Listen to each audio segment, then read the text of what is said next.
এবার ভাইরাল হলো বরবাদ সিনেমার চাঁদ মামা গানের শুটিং ভিডিও দেখে কি বলল অপু তা জানতে সম্পূর্ণ ভিডিওটি না টেনে দেখতে থাকুন।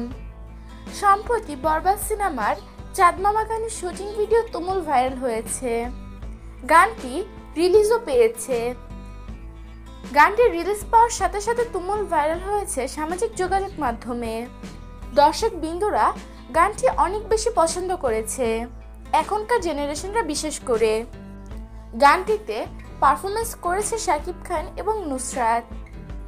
তাদের নাচের স্টাইল অনেক সুন্দর হয়েছে, দেখে বোঝা যায়নি যে কোনো বাংলাদেশি নায়ক নায়িকা নাচছে। দেখে মনে হয়েছে যে বলিউডের নায়ক নায়িকারা ডান্স করছে। প্রিয় ভিউয়ার্স, নুসরাত এবং শাকিব খানের পারফরমেন্স আপনাদের কাছে কিরকম লাগে তা জানিয়ে দিবেন আমাদের কমেন্ট বক্সে।